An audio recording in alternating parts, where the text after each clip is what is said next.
Fuming. Preparing. It'll go on. Right, and I'll yeah, okay.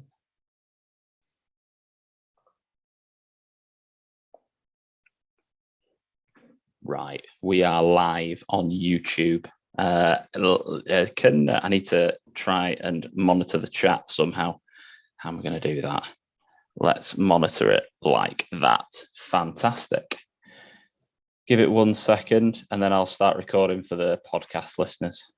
Monitor the chat. I love the ambition there. Was like might be two people, and they might want to talk. You never know, do you? You never know. You never know. Right. Let me do this. I'm going to start recording for the podcast listeners. Yeah. Fantastic. Hello and welcome to episode 22 of the Fantasy Premier League All In Football podcast. I'm the FPL guru, Alex Rex, and we are live on YouTube. So let's hope we don't get any dropouts. That's why I'm in my bedroom rather than in my shed, because we don't want anything that happened last time to happen again. Thank you ever so much for joining us on this Saturday morning. I am excited about FPL again because we can actually hopefully start planning and moving forward. And joining me today to discuss all things FPL are Scott Williams and Tom Hughes, as usual. Boys, how are we doing today? Very good, Alex. Very excited for a live podcast. Yeah, it feels like we've not done anything on fantasy football for absolutely ages. So, yeah, excited to hear your thoughts, and I've got no idea what I'm doing. So, please tell me. Well, hopefully over the next hour we'll have a chat about what we can actually do moving forward.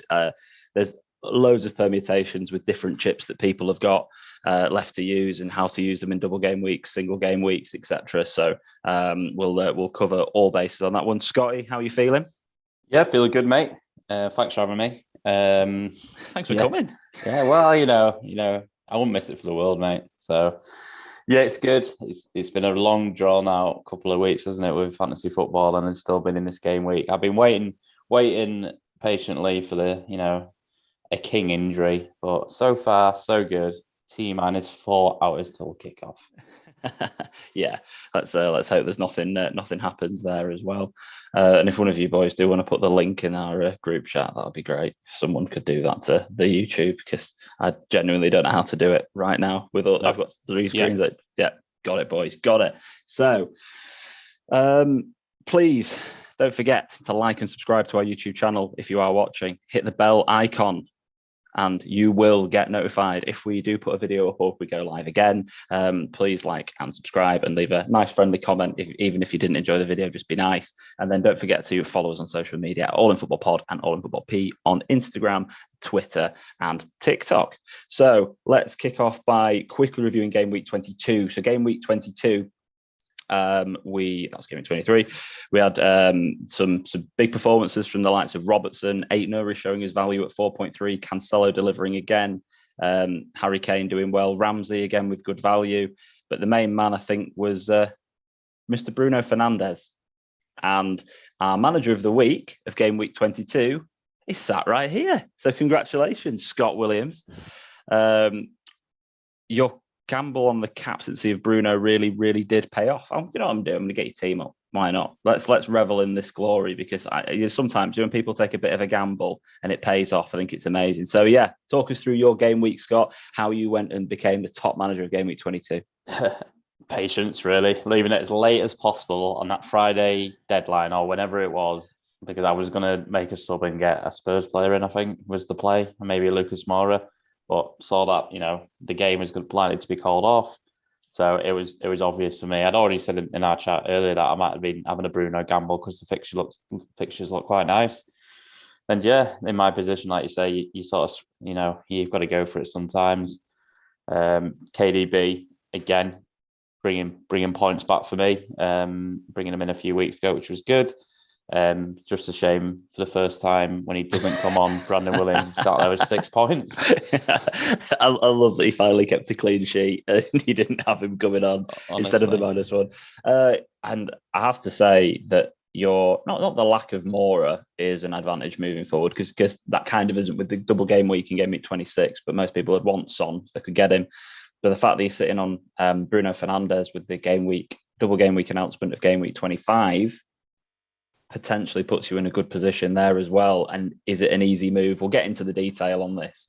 But is it very easy move then to sit off Salah and then get to him in 26? Or are you thinking about maybe bringing him in 25 for De Bruyne? Or we'll get into your plans. We'll get into plans moving forward. But you've got, I like your team at the moment. You've got a lot of options and you've got money in the right places as long as you're not desperate to get Ronaldo or Kane. So you've got money in the midfield, which means that your flexibility in that area is really good. So happy days. Not that having Kane's a bad thing, Tom, by the way, at all. It's really not. To quickly now touch on, should we get the Scott loving over and done with? I'm enjoying this. Yeah, are we doing manager of the month? Are we? Yeah, let's just do manager of the month, shall we? Really quickly, January. So Scott Williams top for January. Congratulations. To be fair, we did enough ripping you for the first 3 months of the season, so we might as well enjoy this moment in time. It's a good moment. It is 207 points, the only man to break the 200 barrier in January. So congratulations, Scott. Your first manager of the month award. Adrian Chippendale doing really well. He's top of the pod league at this very moment in time. He came second, 194. Cully Matheru had an absolute worldie of a January with 189, and then we had Gavin Webb at 181. He used his for a wild card within that, and Callum beneath. And then the pack, to be fair, is relatively close underneath. Pod team a disappointing 12th for that month, but there you go. Genuine. I've just thought this genuine question though. The fixture Burnley Watford and all the points that will fall through because the game week started in January. Will they fall into January or February? A genuine question. Don't all the game week points normally sit in the game week start, like the first day that you start? If it's in January, all the points from that game week go into that month. Just throwing a curveball in there. I'd have thought so because January's the February's not appeared yet. So this will most likely include the game week that we're currently in. But if you have a look at Scott's team, I'm doing all right. He's doing all right. He's got Backman and King. So I think it'd take quite a lot for that not to. It's going to be Foster. I'm telling you, because I've got Ramsdale for 8 points. It 100% will be Foster. It will. No, it should be Foster. Yeah, by the looks of it, he's back from COVID. Chippendale's got Dennis. Yeah, no player in there. And let's just have a look at Cully because you never know, do you? I just wanted to make Scott sweat just for a second. I'd already looked. I know I'm doing quite well on this low scoring game week. I think I'm top 3. I think in our league this game week. Let's quickly just check on that for this game week. So Adrian's got 39. Anybody else got? Dan Clark with 51. Wow. That's going to take some beating. 41 there for Barry. Shout out to Barry. But let's have a class. So let's give OMG DCFC a bit of a shout out. 51. And he got there with a De Bruyne captain in a single game week. He's still got King there to cover as well, which is good in case King decides he's actually going to step up. Pookie, Dallo, and Sanchez. De Gea. Is double Man United? Double Man United, Dan. If you are watching, I think some of the Leeds fans will be very disappointed in you, but congratulations on pretty much locking up manager of the week already. So let's move on to a couple of bits of news. So I famously said that Salah wasn't going to make the final because I read some comments on Twitter that said there was no chance he was ever going to win AFCON, and they're basically Norwich of Africa. They're in the final of the African Cup of Nations, which shows how much I know, and against Mane, interestingly enough. So let's get into the Salah chat. None of us here have Salah. Some people who are watching potentially do have Salah. What's your plans with Salah right now in your head? What are you thinking? Let me just quickly get to the FDR because we'll and I'll try and make sure I can get the full screen in here for people to be able to see at once. For Liverpool's fixture of Leicester home, Burnley away, double game week of Norwich and Leeds, both at home. Blank. The final's on Sunday, right? Yeah, 8 p.m. And that Leicester game is Wednesday. Is that right? It's the 8th of Feb. Tuesday, is that? It's Wednesday. It's Tuesday. No, it's Tuesday. Oh, is it Tuesday? Oh, fine. I thought so. Is it only 2 days between it then? The final and the Leicester game. 8th of Feb is the 5th today. So yeah. I would say then a bit on that, but the reason I say that is because if it's 2 days, it's probably he's been in a final. He's going to celebrate it or be upset. He's not going to play against both of them. Are not playing against Leicester. They'll be back for Burnley though, I would think. I'd have thought with the Leicester game as well, especially whoever wins AFCON, they'll probably go back to their country, won't they? Parade the trophy. They'll probably be allowed a bit more time off. Whoever wins will absolutely, definitely not play against Leicester. And it's interesting because I thought there was either 3 or 4 days between the games rather than 2, but it pretty comfortably means that if there's only a Monday between the matches, then they both won't play against Leicester. It's really unlikely, yeah. Looking then forward to Burnley, Scott, why not? Let's go with you first, because what are you thinking when you look at Manchester City? They've got Norwich away, then you've got Burnley away, but Bruno's got a double game week. Which one of the 3 players are you going to go without? Yeah, it's a tough one. Part of me kind of wants Salah to get like a knock and he's out for like 2 or 3 weeks. If I'm honest, it's one of those times when a manager comes out and goes, "Oh, it's a good decision to have, isn't it?" But it's not, because whatever decision I make is going to be wrong. So I won't be rushing him back, like you say, for the Leicester game. It's too short notice anyway. If he comes back and gets a hat trick, whatever, well done. It's like you say, it's that Burnley away. Yeah, Burnley away, Norwich at home, Leeds at home in game week 26. It's not even like you're like, oh, if he wins it, it's going to be out partying, because he doesn't even drink, does he? So it's not like he's going to be going too wild or anything. So it's not like he's going to be Phil Foden or anything like that. He's going to be in a nightclub with Grealish getting on the pitch. I don't know. I mean, obviously, wait and see any knocks or anything like that. I'm still not a fan of Bruno. I know he's scored me loads of points, but pretty much his only couple of involvements in that game years ago, whenever it was those 2 goals that he had. I don't think he's looked particularly great. I don't think he looks great with Ronaldo in, so I do want to get him out. But them fixtures are just too tasty. I don't know. I'm just going to wait and see. De Bruyne's got a knock in him, hasn't he? So he has, and then I think one of the other things that we need to make sure we pay attention to, and if I saw my dad in the background, pop in, should have said hi.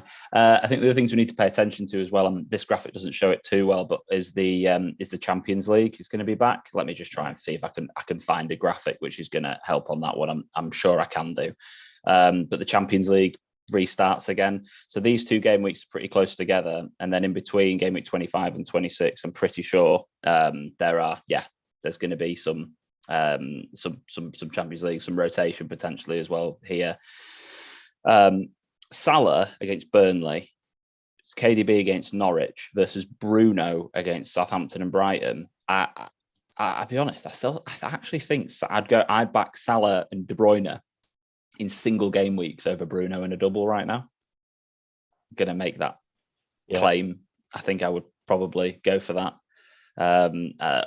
Tom, what's your Salah plan? I mean, how does your team sit at the moment? Should we get your team up? Because we've had a look at Scott's. Let's get your team. You don't need to. Well, you don't need to.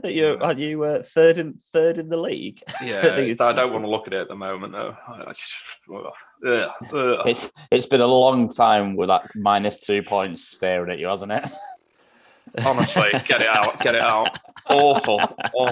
It's like you just want to move on, don't you? But you can't. No, it's just every time I load it up, to be honest, I've not loaded it in probably since that happened, because I just know it's going to be a shit week. But I mean, Tierney is my saving grace. Apart from that, it was absolutely awful. I'm just praying Foster doesn't play so that Ramsdale comes on for 8.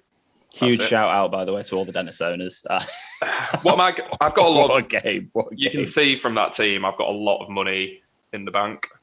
Mm-hmm. I think I've got like 5 million or something like that. 5.2. 5.2, yeah. So I'd left myself a lot of flexibility for this very reason, so that I can get Salah in when I want to. He'll be back in for the Burnley game. Obviously, the discussion for me is smaller. It's KDB versus Salah, and it's probably going to be Salah who's got 200 points. It's I think a lot of us right now, because of everything that's happened over the Christmas period and the unpredictability and the craziness, and now with the changing of the COVID rules and AFCON coming to an end, and we've got a picture now of a few of the blank game weeks and the double game weeks. I feel like we're all kind of now going to look at our teams this weekend, and obviously after the FA Cup as well, we'll know this weekend who's still in it, because it's going to have there's obviously another round before the quarterfinals where game week 30 clashes, and there's going to be blanks in that game week. But I feel like we're all now doing sort of what you've just done there, Tom, opening up the app, opening up our teams on the website and going, right, what have I got here? And how am I going to navigate this moving forward? It's such a mess. Like, I've been thinking, do I wildcard? I feel like it's too early to wildcard at this point. You know, It's a chat. It's so difficult to know when the right time, because you can have so many other opportunities for double game weeks and stuff like that. But is it a wildcard in preparation for that double game week so that you can bench boost, or is that too early? But when you've got all your chips left, it's just so hard. But your wildcard is so important, I think, in that second part of the season. If you get it wrong with the timing, you're going to be playing catch up. Well, I got my wild card terribly wrong in the first half, and exactly right, Tom. Been playing catch up. Yeah, and I think sometimes it's easy to go. It's tempting to go too early. And actually, am I better off doing something like a -8 or a -12, which feels wrong at the time, but just to get your team sorted, but give yourself that extra 4 or 5 weeks to see how things progress in the second half of the season, because you don't know the impact that managers like Lampard and Roy Hodgson, all these new managers coming in, you don't know the impact of the January transfers. It's I think you've got to wait and see how some of that plays out before using it. Yeah, we definitely need to touch on the January transfers at some point. Just to quickly have a quick look at the chat. Kalamaka says, with the Manchester double game week, which 3 Brighton players do you want to bring in? Now that's something I can get behind, Callum. Yes. Yeah. To look at that, a lot of people have Sanchez, and a lot of people will definitely not worry about playing him that game week. With Dan Burns' sale, someone like Webster and Dunk at the back. I don't know if Dunk's injured or not. But someone like Webster at the back looks like he's relatively nailed, and everyone seems to rave on about him. Veltman's quite cheap if you wanted to take a punt on someone like Kukureya's got some really good stats, pushing forward into the opposition box without actually returning anything properly yet. But he looks like someone that could definitely deliver. And actually, someone like, I feel a bit weak saying this, but Mopé, with the lack of strikers up front, could be an option. Excuse me.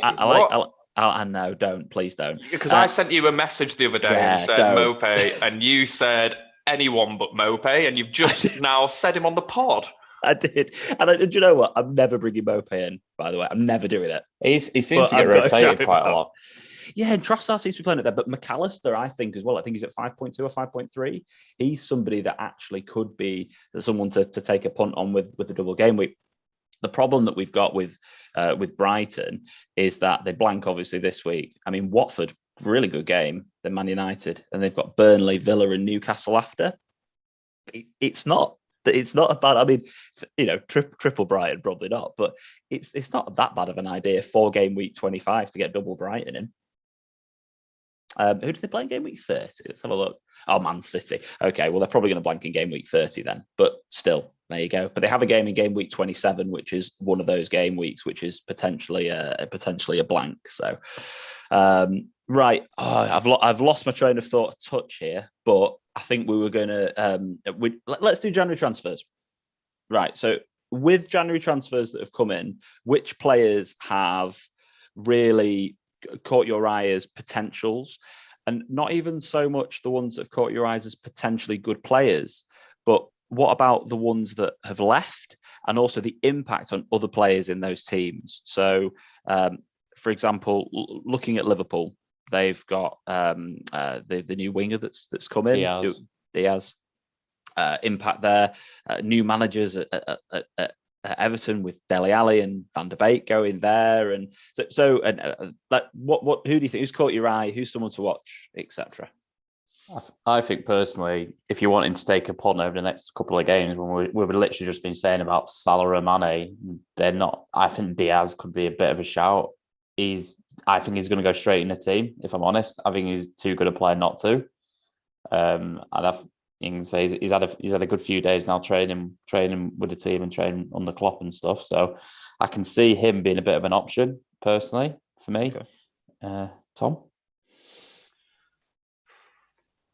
I'm not really confused about any of them, to be honest. Yeah, I think short term, Scott's right. You could go for Diaz probably over a couple of weeks, but yeah, you don't know how he's going to fit in. My worry with Diaz is it's a very short term transfer. It's probably for 2 weeks because then when Salah and Mane are back, he's definitely not starting. But then that makes me question. They've spent a lot of money on Diaz. A lot of money. What was it, like 60 million? Yeah, it was 50 something, wasn't it? Yeah. So it's not a bet. That's not a bench player signing to me. So what's the strategy with him? And when you've got Jota and Firmino, and I look at that and I'm just a bit curious how he's going to fit in. Does that mean that Salah or Mane's role are they going to play Salah through the middle? Or I just don't know. He wasn't. He definitely. They weren't going to sign him, were they? This window, they were always going to sign him in the summer, and then Spurs were going to try sign him. So their plan was never to have him in January, but they were always wanting to buy him. Apparently, if any Liverpool fans are in the chat, so just Cully then. But if he is, then let me know if there's anything different. But that was my understanding of it. It is smart because obviously thinking long term for Liverpool, if Salah doesn't sign a contract, then they've got somebody in the club early, training and playing under Klopp, and it's easy enough to not easy enough to replace, but Salah goes and Diaz is in, and you've replaced it, but. Short term, like it is an option over the next couple of weeks. If you wanted to do a short term transfer, I think you could look at Diaz. Outside of him, is there any player that I look at in those January transfers and think, wow, like I'm going to be rushing on them? And it's probably no. Maybe the ones that were done early for Villa, so Digne and Coutinho potentially. So a couple of points on the Arsenal one, by the way. I wanted to get your take on this. With Aubameyang going and Lacazette coming to the end of his contract, does this make Martinelli now somebody who is an incredible value? Arsenal, he plays in the Aubameyang left of the front three behind Lacazette, and he can also play through the middle as he had in the Europa League. So, like, Aubameyang's leaving, the fact that Nketiah is not very good, and Lacazette he's not been delivering in terms of goals. Like, that's what I mean about people leaving. Does this make Martinelli like a really good option?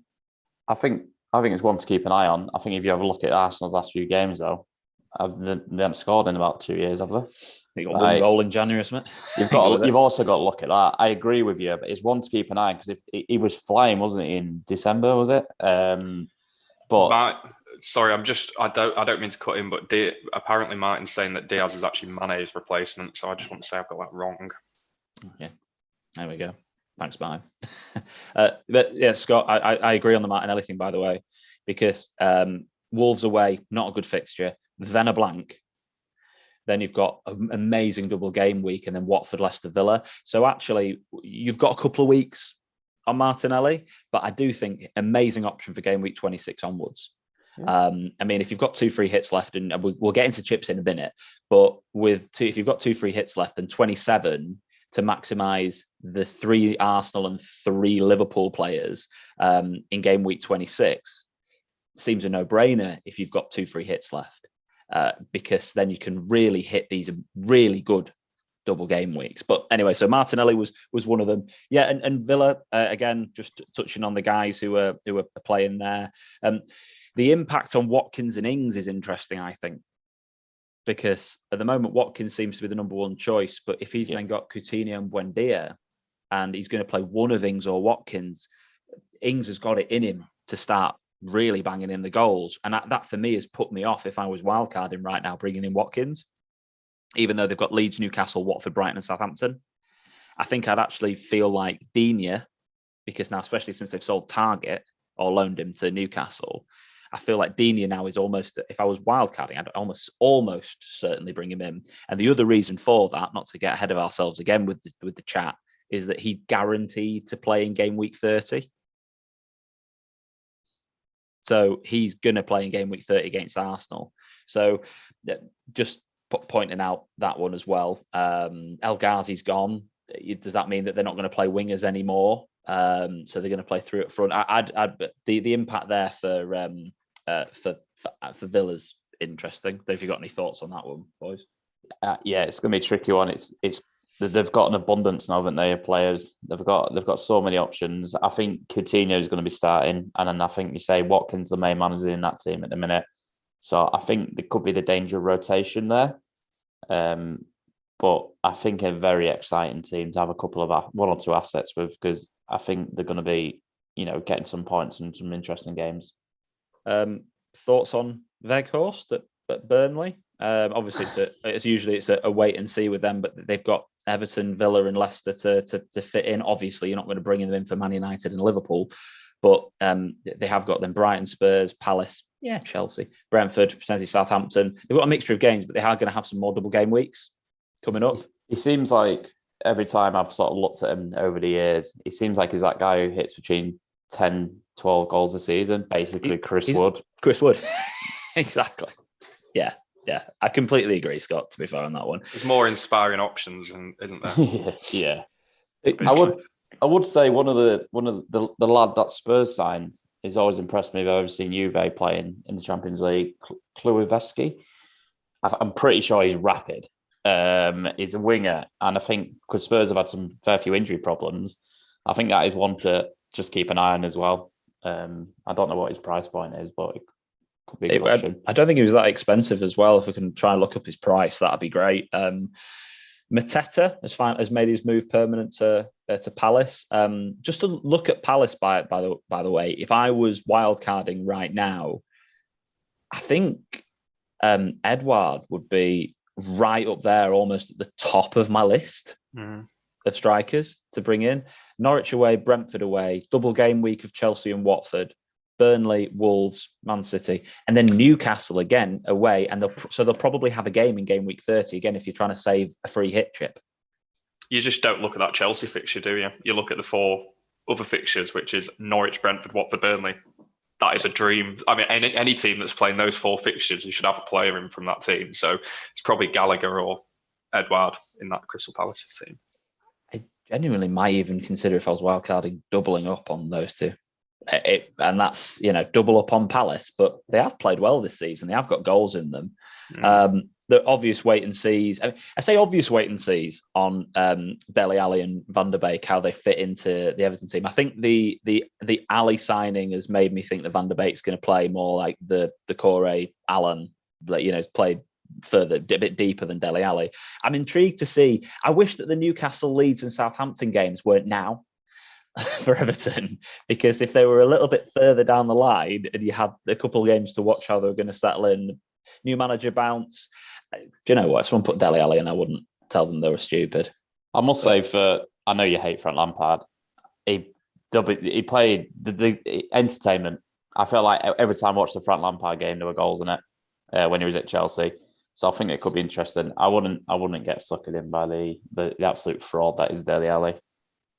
Neither would I, to be fair. City, Julian Alvarez, that's who it is. He's come in, but then got loaned straight back out. Ferran Torres obviously has been sold for 50 odd million quid. Don't know where Barcelona have found that money. But in terms of players up front, it feels like it's going to be between sort of Foden and Jesus, who's going to be in that false nine role for City now for the rest of the season. Makes me almost a bit more confident and comfortable about holding Foden because they haven't brought someone in to replace him. It's just De Bruyne takes away so many of Foden's points when De Bruyne is on fire. Pep's tried a lot of players in that false nine position as well, and never really had much luck. But Foden's probably done the best in there. He tried Grealish up there, and that was clearly not right. And Jesus looks much better off the wing. He doesn't seem to like him through the middle anymore. So yeah, exactly what you were thinking when Torres went out. I was like, he's not a guarantee.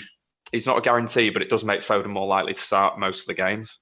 One thing to keep an eye on with Grealish, he's got a new haircut. So has he? Oh wow, that's bold. I need to try. The sexy locks have gone. Have they? He's gone short. Mm-hmm. Oh my word! He's definitely lost his confidence, hasn't he? He's not going to be a Fellaini, as he only shaved his head and it became terrible. Could be. Man United have got issues off the pitch we won't touch on, but they've also lost Martial, Diallo, Van der Beek, and they've not replaced any of them. Sancho scored yesterday in a really embarrassing cup defeat to Middlesbrough. Celebrate that one. Can we just shout out to the Leeds boys doing their job and clearly absolutely loving it, because Lee Peltier, Sol Bamba, and also Johnny Howson. And Johnny Howson, you could tell he was loving it when that went in. He bleeds Leeds, doesn't he, Howson, to be honest? He probably regrets ever leaving. But not good for us. But generally speaking, in terms of Man United options, I know we're the most inconsistent team in the world, it feels like, in terms of returns. But Sancho now is back from injury, Rashford as well. Obviously, Elanga is an option. I do feel like the rotation is going to be less, and especially now we're out the cup. I just think I know they've got Burnley and then Southampton and Brighton, Leeds and Watford. They've just got such great fixtures to game week 27.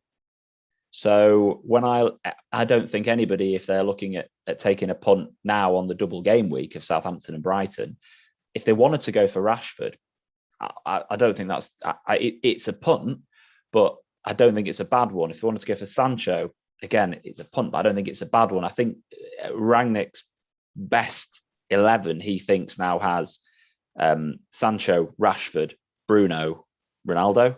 And I think that's the team that he thinks is his best. I would just say on that, like I've had Bruno for a few weeks, and you must find him really frustrating to watch as you team you support. They're frustrating to watch. They don't. I've got Kevin De Bruyne. I know he's going to have a couple of sniffs. I've got people like Salah and even Jota and Bowen. I know they're going to have sniffs. I feel like when Man United so forced half the time, and as much as this, Tom's going to love me saying this, that Green Leeds, I think it's going to be a very hard game. I think, like Tom said yesterday, you're getting your boys back fit. That's the game Leeds want to win more than any at Ellen Road. On a Sunday. I think that's going to be a really, really hard game for Man United. I think Leeds will sort themselves out, especially about them. Yeah, fair enough. Newcastle, obviously, Trippier and Target and Dan Burn in the defence. That's what they've decided to add. And I'm guessing they'll play with Lascelles as the club captain. And that'll be their new back four. Bruno they've signed is box to box, more of a defensive midfielder. So he's not an FPL asset, really. I mean, he could prove us wrong, of course. And Chris Wood at 25 million, striker up top. They've got Everton, Villa, West Ham. They've not got a double game. How many games have they got to reschedule? Let me just have a quick look at that. They have got 2 games to reschedule at some point. I think, again, it's a bit of a wait and see, isn't it, on Newcastle? I'm definitely not rushing to buy them. But let's just see how the resetted team do, shall we, at Newcastle. Spurs you touched on already. Obviously, with Gill going out as well was an interesting one. Watford made their signings, then sacked their manager. Classic Watford. And West Ham didn't bring anybody in. Wolves didn't bring anyone in of any note, as far as I can think. So, January transfers ticked off and done. If you've got any comments on those guys as well, make sure you stick them in the chat. Martin Wheel says Target couldn't look like any less of a footballer. Keep the comments coming in, boys. But he's going to play over Manquillo, isn't he? Let's be honest. So, could be an option. 4.7 million as well, because he went down in price so much. Oh, Newcastle aren't an option, Alex. Move on. Newcastle not an option. They're going to stay rubbish and get relegated, so Leeds stay in the Premier League. Already how. So let's talk about chips, double game weeks. Let's discuss strategies, because there are some really different chip strategies you can take moving forward from here. We're all sat here with all of them left, aren't we? For the second half of the season. There'll be some people have already used wildcards, some people have already used free hits. So let's just try and cover off as many as we can do in terms of options. So I've really enjoyed doing all this planning. I feel like I'm in my element again now. So looking at these fixtures, game week 24, single game week, it looks like it is what it is. 25, we've got the double game weeks for Brighton and for Man United. It's how we're going to work those in conjunction with game week 26, where both of those teams don't have doubles. So this is where you would need to plan your transfers to bring in players for 25 and then for 26. You won't want to overcommit to Brighton and overcommit to Man United, as we've touched on already. You actually most probably want to be taking a look at game week 26 and planning towards them, because I do think with captaincy, if you've got De Bruyne or if you've got Salah, you could probably cover the Bruno Ronaldo situation. So personally, I wouldn't be taking loads of hits to get on Man United and Brighton, because they're not teams that are desirable. So 26, game week 26. Is anybody here remotely considering not triple captaining Mo Salah against Norwich at home and Leeds at home? That's the Leeds fan. I've thought about this, right? I've thought about it, and on the surface, triple captain against Leeds sounds really bad, but Liverpool at home to Norwich is a genuine triple captain option, like Newcastle was earlier in the season. So if you just take the Leeds game out of it for a second, triple captain Salah against Norwich is a really good move in any game week. You've then got the addition of another game, so I'm not ruling it out. I'm not ruling it out. Let's put it like that. I will be doing it. Yeah, and I will be as well. Triple captain has just been a nightmare for me for the last few years. I'm not going to get a juicier set of fixtures than that. Yeah, I agree. It's really hard. I'd love to. If it was Leeds and I don't know, Spurs or something like that, then it would be no. But Norwich, I'd consider triple captain in Salah against Norwich alone as a one-off fixture. Leeds, it doesn't mean that Leeds won't get something from the game, but let's be honest, Salah's probably going to score the way that we're leaking goals at the moment. So I don't like it, but it's probably going to happen. So the earlier I say that out loud, the less abuse I'll get. It's all right. He can't do any worse than those Dennis owners that triple captain in this game week. Imagine the scenes. How many people did? Quite a few, I think. I think there was a decent number of triple. I think it's like 20,000. Yeah. Yeah. Was it 20,000, man? Oh my word! Well, you know what? I don't blame them for taking gambles. I suppose if they wanted to try and make their way up the mini leagues. Talking of triple captain that week, though, Alex, on the fixtures that we've currently got and knowing the doubles that are there, is there another? Because obviously you look at that one, it's very obvious if you're impartial that that's a very clear option for a triple game week. Triple captain, sorry. But is there another that you're already thinking, okay, if I wasn't going to do it then, that's where I do it? Thanks for asking the question. Yes, there is. So if you aren't looking at doing the triple captain in double game week 26, what I would potentially suggest is that it seems like a good week for the bench boost. Now, the reason why is that you will probably have some Villa assets. Even as a single game week team, they'll have Watford at home. If you have got on some Brighton assets, they've got Burnley at home. If you have got Everton assets, because they've got Southampton away. If you have got, where was the other one? Man City. You've got Spurs at home. Not the best fixture, but again, City are better than Spurs comfortably as a team. They're the best team in the league. You're not bothered about having a Foden or a Cancelo against Spurs. I wouldn't be, and I'm not bothered. If you have got Man United assets for the double game week, they've got Leeds away. So, the final one. If you have got West Ham assets, they've got Newcastle at home. So even if you've got 11 double game weekers, but your bench looks really, really strong, you could bench boost in game week 26. If you are if you are a Leeds fan and you don't want to triple captain Salah, you could go full on bench boost in game week 26 and just still captain Salah, and you potentially cover that off, because the other big double game week where you would use it, and this is where I would suggest using the bench boost and where I'm personally looking at it, is game week 36. Now, game week 36, I don't know if it goes that far on Ben's tracker. It doesn't. I'll try. Game week 36, I'll search for a graphic in a second. But that is the FA Cup, where the FA Cup semi-final catch-up is. The FA Cup quarter-final, semi-final catch-up is. They're almost guaranteed to have 16 teams double game week in that week. So you could look at that as a triple captain option. Game week 33. And game week 33 is going to be a game week where there's probably going to be some teams that blank and some teams that double.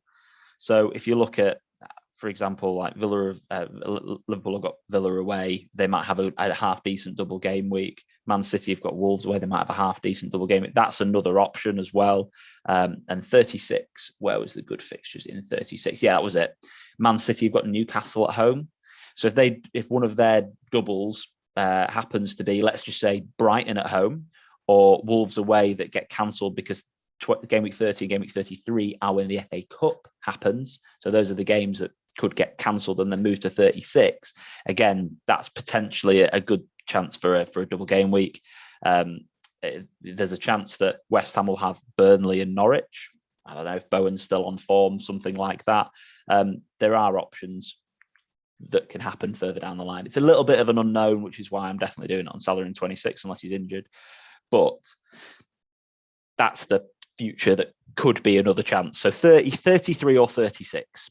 I was just looking at that, and it was almost set up for a wild card in 25 to set yourself up for a good bench boost in 26 if you aren't already, and then a free hit in 27 with the blanks.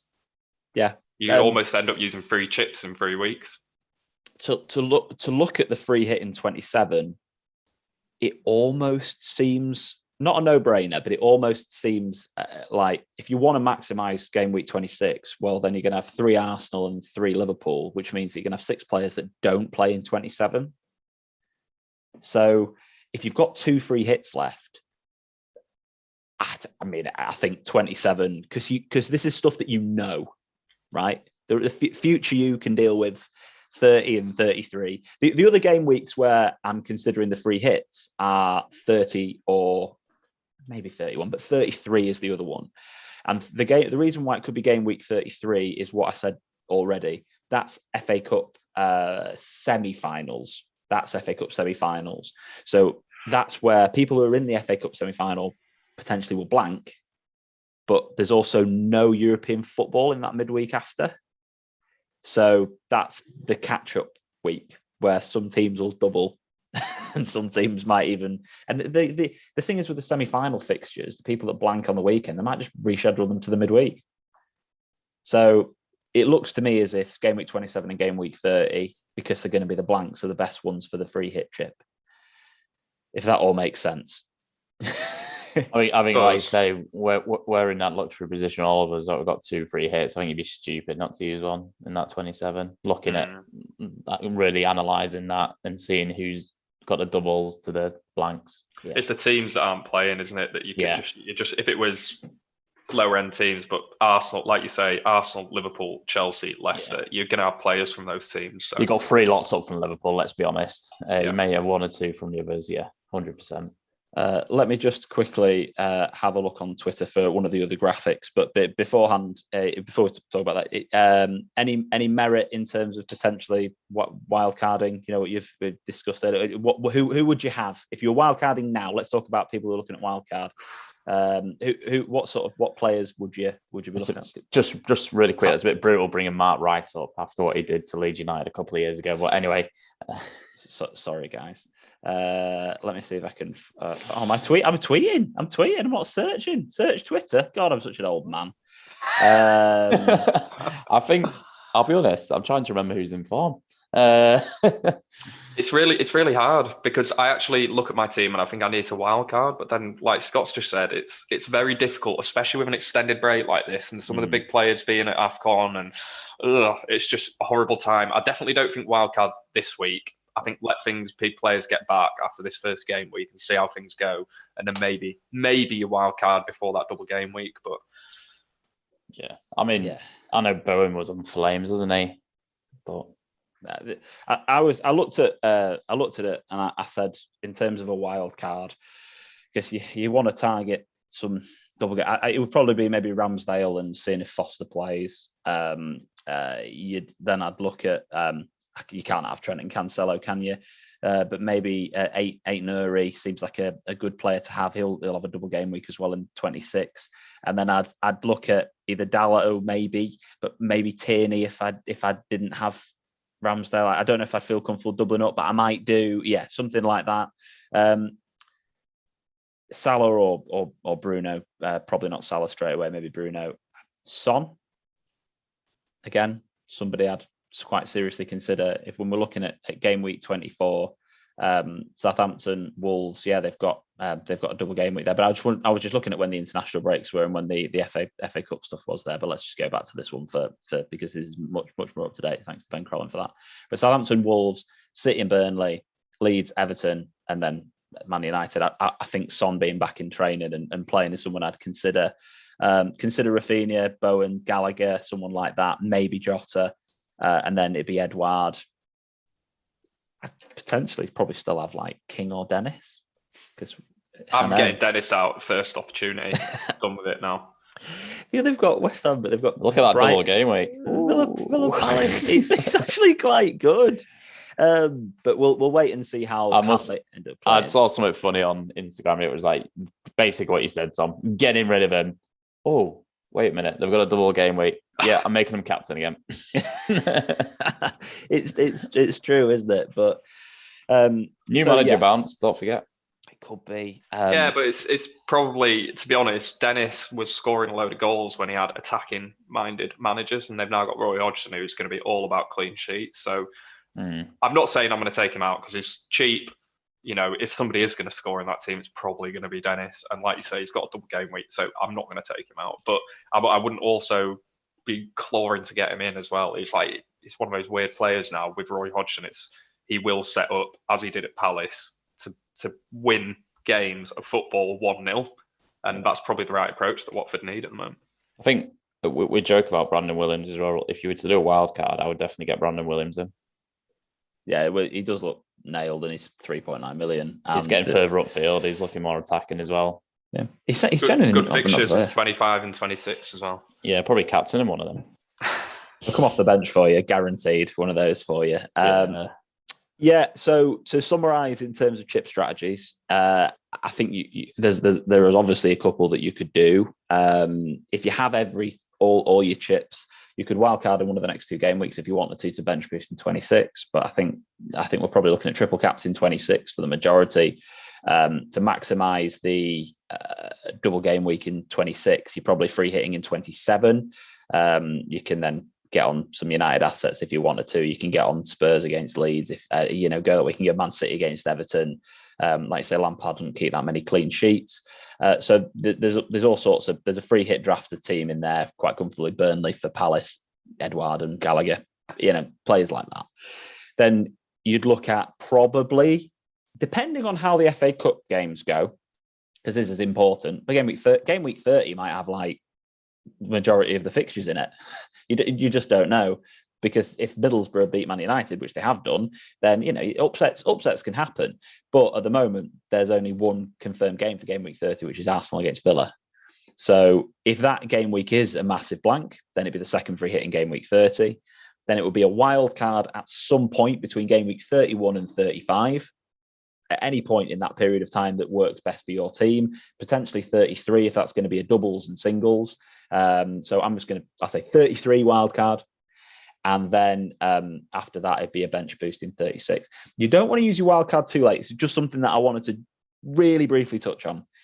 The average, you get a boost after your wild card pretty much every single time, like for a few weeks, because your wild card isn't for 1 week, it's for a number of weeks. So when we did our wild card and the all in pod team game week 9, we had 1 green arrow straight away. Then we had 1 red, yes. Then we had green, green, green, green, and green. We had 6 green arrows in 7 weeks off the back of our wild card. You don't want to. A lot of people said, "Oh, wild card in 35 to bench boost in 36." The whole thing of the wild card is you're permanently changing your team to get maximum value over probably the next, like you're saying, 6 game weeks. You're not bringing in a player just for 1 week. You're bringing them in for a period, and you're losing that value if you're using it in 35, aren't you? You're just getting it you're only getting one week of value. Yeah, and you want to maximize that period of time, like towards the end of the season. You don't want to just do 4 game weeks. So if you do, let's just say, I'm going to say 33 in terms of game weeks. That's 32, 33.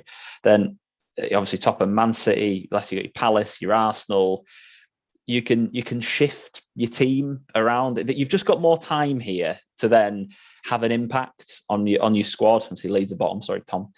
But teams like Wolves have got pretty tough run-ins. Everton have got a really tough run-in. West Ham don't have the best run-in. They've got a random Norwich fixture here, but then Chelsea and Arsenal and Man City and Brighton around. They're not easy fixtures, and a lot of us probably have a few West Ham players. But I would just say a lot of people have gone, I'm going to wildcard in 35 to maximise 36. Well, after game week 33, well, not after game week 33, after game week 30, we should have a really clear idea about who's going to blank in 33 and what fixtures need to be rearranged for 36. We should have quite a good picture of that. So, yeah, I think optimal strategy is between 31 and 34 for wildcard. Can you just have a look at 24 to 30? Yeah, absolutely. Of course I can. I thought I could. There we go. Got my own face over that monitor on the side, so I couldn't see where I was clicking. Watford top, sell Dennis. But Spurs have good fixtures. That's why we talked about Son. Liverpool. If you were tripling up, sorry, I completely skipped this when we talked about the Liverpool double game week earlier. I did want to get your opinions on this, actually.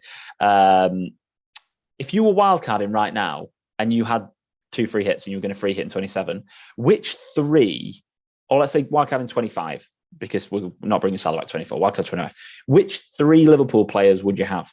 Obviously, Trent and Salah's relatively a no-brainer. Robertson. Tom? I don't know. It's Salah, Trent, and Robertson or Jota, isn't it? So probably. I've said this before. I don't like doubling up on defensive assets. I think a lot of people did it with Chelsea and they got stung by it because they had Rudiger and James or Chilwell. And then there was game weeks where they did really well at the start, but then there was a long period where you had 2 Chelsea assets and they had decent-ish fixtures and you were thinking, I'm not going to take them out even though they've not been scoring. And that just drags on and drags on and drags on. And you've got 2 defensive assets. If they're not getting attacking returns, in that game and they both lose their clean sheet, I just don't love that. So I'd probably move more towards Jota, Salah, Trent. I know Robbo's been doing well, but I think with Liverpool, the difference, I agree with that, Tom. I think the difference is everything comes through Trent and Robbo. It does, but Trent has been consistent all season. Robbo's going through a bit of a purple patch. I don't, my gut feeling is, and that's why I bring him in with Jota. Yeah, He's going through a purple patch. Yeah, I don't mind that, but my personal strategy is I don't like 2 defensive assets. Yeah, you lose an opportunity when they concede a goal, and Liverpool haven't exactly been concrete at the back. In terms of form of all players in the last 30 days, it's Robertson's top of everyone. So Martin says Virgil van Dijk. I just think in terms of Van Dijk, it's 6.7 million for 0.4 more. You're always going Robertson over Van Dijk. I know there's the smallest amount of Tsimikas rotation, potentially smallest amount with all of the games, but I still think, Klopp doesn't tend to rotate. So for 0.4, I'd go Robertson. With the eye test as well, I don't think Jota's looked. I think he's gone off the boil a bit last few weeks. If I'm honest, you're gonna bring Jota's.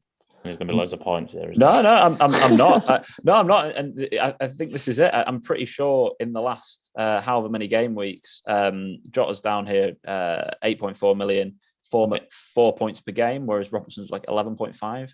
I think there's a big danger. I think that one of the reasons as well I said Robbo then was because I think this kid's going to get rotated a bit now. Now you've got the boys back from AFCON and Diaz coming in. I think he's going to get rotated. Whereas, like you said, Jota tends to play through the middle, though, doesn't he? It's Jota. Yeah, but you got Firmino, who seems like he's got his eye back in now. Maybe. Whereas with your Trent and your Robbo, you're not really going to get them rotated. In terms of starts, I can see that. I can see that. I don't think Diaz impacts Jota. I think but Bobby impacts Jota. But I think Diaz is a winger, isn't he? So I don't think he takes Jota's place. Yeah, I guess we'll wait and see. Now we don't know if he'll play him up top. My thing is, before AFCON, before Firmino played, in terms of the rotation, before Firmino played the last 2 games because of AFCON, he hadn't started since game week 10. And I know he was injured, in the space of time. I think Jota's just first choice in there. But yeah, and on the 3 players, it's 3 from 4, isn't it? Yeah. And I feel like Jota's ceiling is potentially a bit higher, but again, I say that. And in terms of returns, he's got 2 double-digit returns all season. 11 against that ridiculous Man U game as well, which I still have nightmares about. And then when he got 2 goals against Southampton. The other thing about Jota is I'm pretty sure, and I can't show you on this. I don't think I can show you on this. Let's see. Does it let me show you bonus points for the season? Yeah, it does. He's only got 2 bonus. Wow. I suppose it's because, like you've just shown, he's scored a lot of goals, but it's been 1 a game, 1 a goal, 1 assist. So you're not going to get bonus with that kind of return, are you? Look who's top of this for bonus. It's Trent, Salah, and Robertson. If I was wildcarding right now, I would go for those top 3 lads on there: Trent, Salah, and Robertson. And I know I completely agree. I don't like doubling up on defenders either. I'm so with you as well there. It's the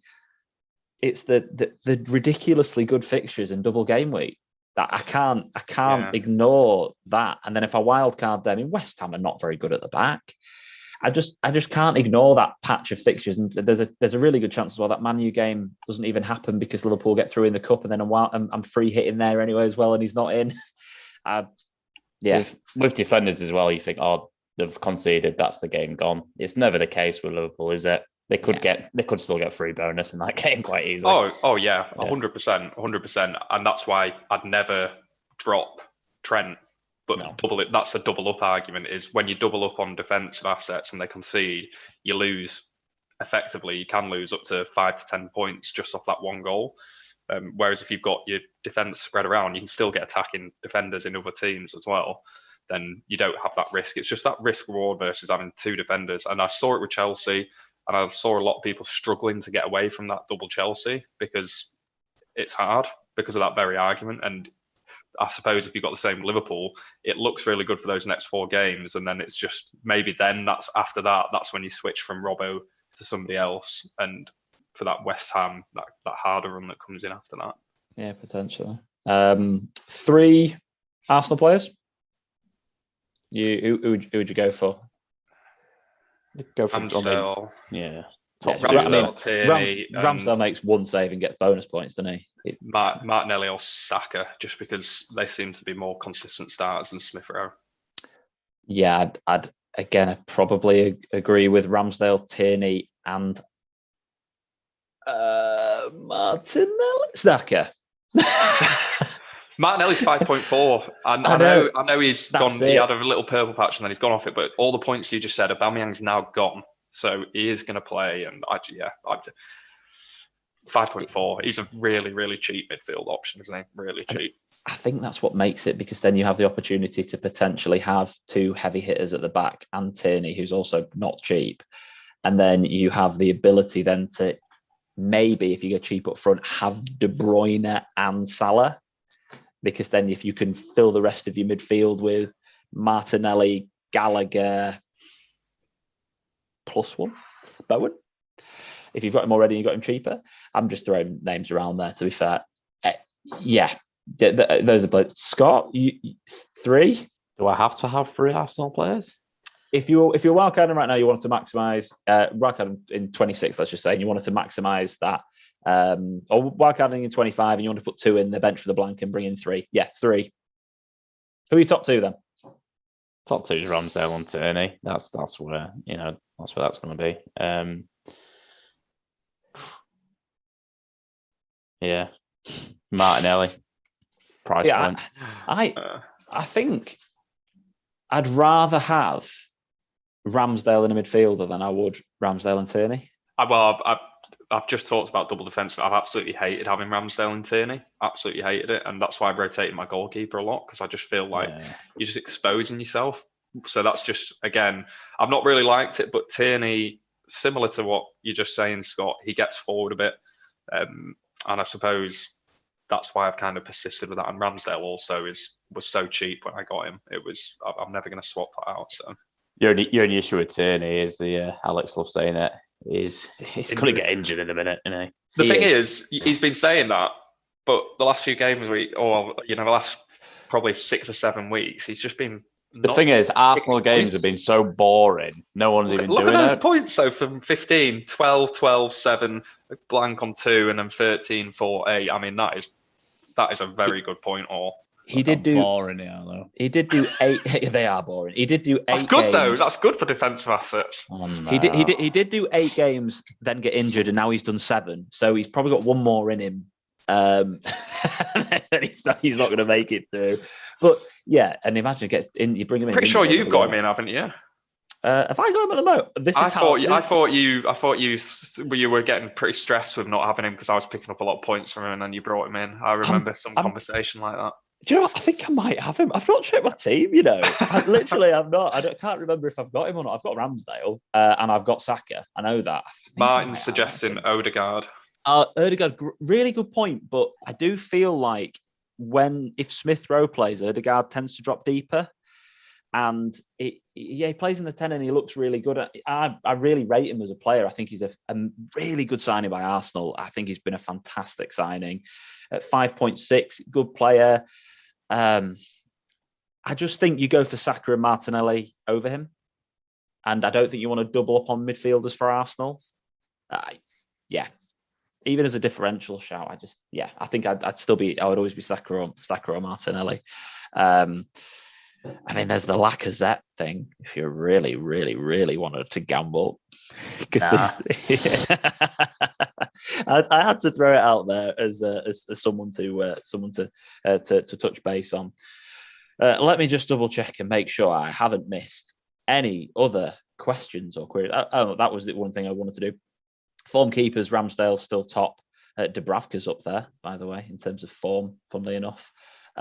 Defenders, Robertson, Laporte, Tierney, White, Van Dijks, and Cancelo's. Aït-Nouri's up there as well. If you're wildcarding, I think he's a little bit of a no-brainer as well, just looking at players who are in form.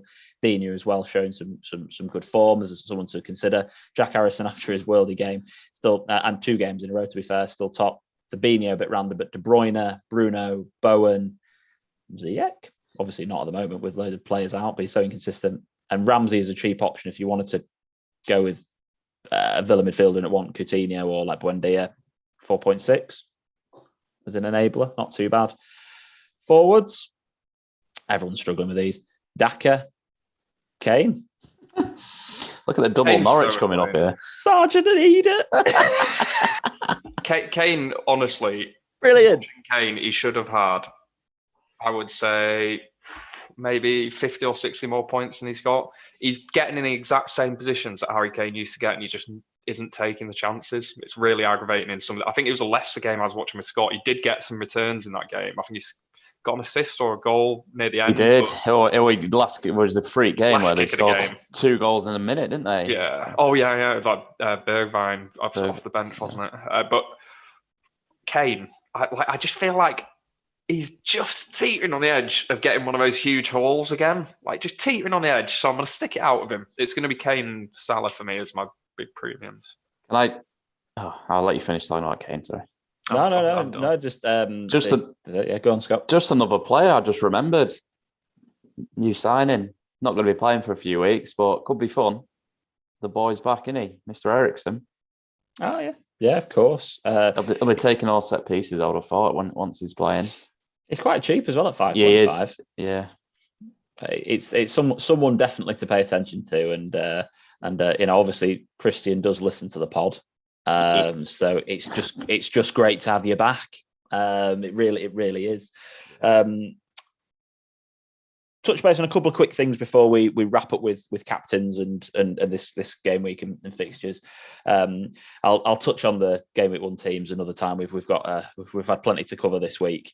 FA Cup permutations. Pay attention to who wins and goes through this round, what the draw is, obviously, for the next one, because when it comes down to the next game weeks moving forward, who's still in the cup does make a big difference. We'll have a much clearer idea, hopefully, after this weekend, who's going to blank in game week 30. So yeah, save your transfers as well, because it might help you plan moving forward in terms of who you bring in if you don't have free hits, because some people only have one free hit left, and if you only have one free hit left, then you probably can only double up on Arsenal and double up on Liverpool, so you won't be able to fully take advantage of game week 26, or you can only use free hit in 30, or you can only free hit in 27, and then you have to plan for game week 30. So that was it. Pay close attention to the FA Cup permutations, and yeah, let's have a look at this game week, shall we? In terms of fixtures, let's do it. Who's got the best fixtures? Who are we potentially looking at captaining this week? Boys, your thoughts? Game week 24. I'll try and zoom in a little bit more on there. I'll be captaining KDB. I'm so jealous of everyone who has KDB. I might even try and figure out a way to get him in. I still haven't really considered my transfers. I've been really looking forward to this chat, because now I've got lots of ideas going around in my head. But yeah, Newcastle, Everton, obviously, that one. West Ham, Watford. I mean, if you wanted, I think that looks like a decent fixture for Bowen, but you don't know how Hodgson's going to do. At least we get one game to look at how defensive he sets them up, and because he's surely going to try to stop them conceding stupid goals first. Surely. Burnley, Man U, don't trust any Man U players, obviously. Norwich, Palace assets maybe, but whatever. Spurs, Southampton, it's too soon, I think, to captain Son. If he comes back, he might get managed minutes. Kane? Tom? Kane? Villa, Leeds, still possible to look at Villa assets, but again, I think rotation and settling down's a big deal there. Liverpool, Leicester. Find a lot of goals in that game. You could look at Jota, you could look at Trent, you could look at Robertson. I think you could genuinely look at any of those players in that game, and they're a decent captaincy option. It's worth mentioning, we're absolutely terribly wrong Thursday that game, so there is a chance of them being back. Yeah, I thought it was that. I'm glad we looked at that. So there is a chance Salah's back for that. I think whoever wins probably won't be back for that game. I still don't. I wouldn't mind. It's like before Salah went to AFCON, I wouldn't mind riding 1 week out after he's been at a huge tournament, international tournament. If he comes back on, let's say they lose, and he comes back and he's back in England on Monday, he's got a couple of days to recover and then he's back into the game. I'm not saying he won't return. It's just I'm not in that position where I'm like, oh my God, I've got to have Mo Salah for that game. I'd probably still, I think you can still wait. I obviously want him back in, but I think you can wait another week. The deadline for transfers is 6:15 on the Tuesday. So if he's on the top of an open top bus going through the middle, going through Egypt, you'll be getting live updates from Egypt or where? Oh well, I'll be getting messages through. I'll be like, you'll have your contacts over there. When's his plane back? It'll be like when Rafinha was on that plane back from Brazil and everyone was checking if he'd landed yet, so he was going to make that game week. You'll be messaging bus driver, you. I will. But I think it genuinely does make a difference, because I think if they lose that final, then they won't be celebrating too much, but he'll want to get straight back. And there are people here who have held on to Salah, and don't get me wrong, like, it is a risk to captain Salah, but it is Leicester. They're gonna be playing them later on the Thursday. They're gonna have 4 days. If you're a person who's held on to Salah,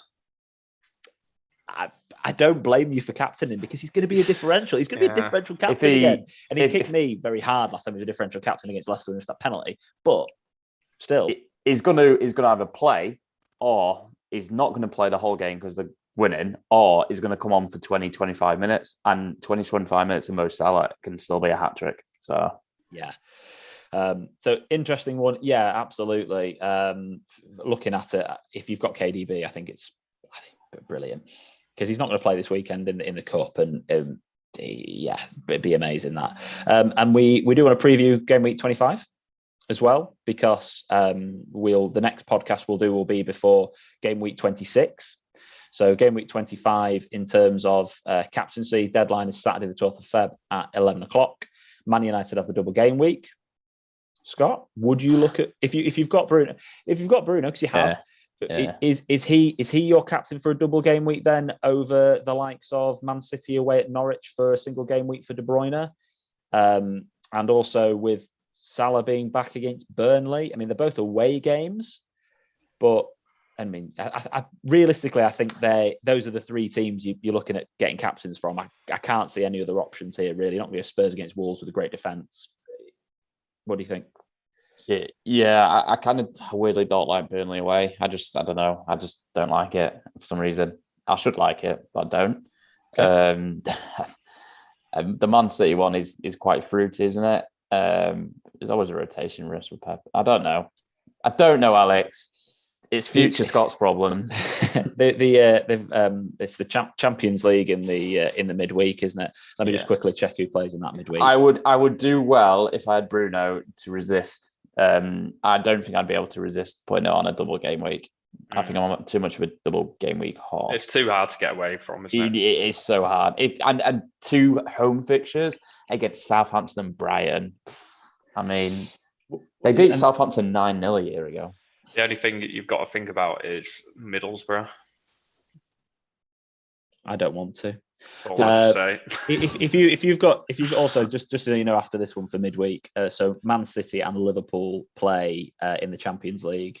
Man United have a midweek off. So for rotation again, De Bruyne.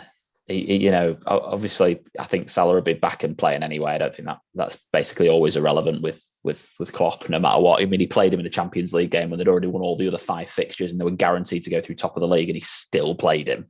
So I do feel like Salah will play in that game. But the De Bruyne thing, yeah, I think if you've got double game week for Bruno, I'd captain him. 2 home games, not going to get rotated. Yeah. Probably would be the option. I think my second choice would be Mr. Salah himself. Right, lads. Just over an hour. I think I might even be a little bit longer. We have plenty to discuss, plenty to go through. We need to have a really good chat about what we haven't even had time to have our conversation about what the hell we're going to do with our team. But we need to have that conversation at some point. At the moment, we've got triple Arsenal and double Liverpool. So, potentially we're looking at a free hit in 27 and just making sure we get Salah back somehow. But we've got to have that conversation. Thank you, everyone, for joining us. Thank you, everyone, for tuning in. Thank you, everyone, for contributing in the chat. It's been really good fun. I've really enjoyed this Saturday morning. I'm going to go eat my fish and chips now. Please like and subscribe to our channel and like the video. Leave comments that are really nice and positive. Follow us on social media on Football P, On Football Pod, Twitter, Instagram, TikTok. Thanks, Scott. Thank you. Thanks, Tom. Now look at him. White rabbit. And I'll stop the recording now for the podcast, and I will end the live stream. So thanks very much, and bye for now. Morning. And I need to end the live stream because I don't know how to do that without ending a meeting. So let's just have a look. Oh, here we go. I know. Right. It's the button that says stop.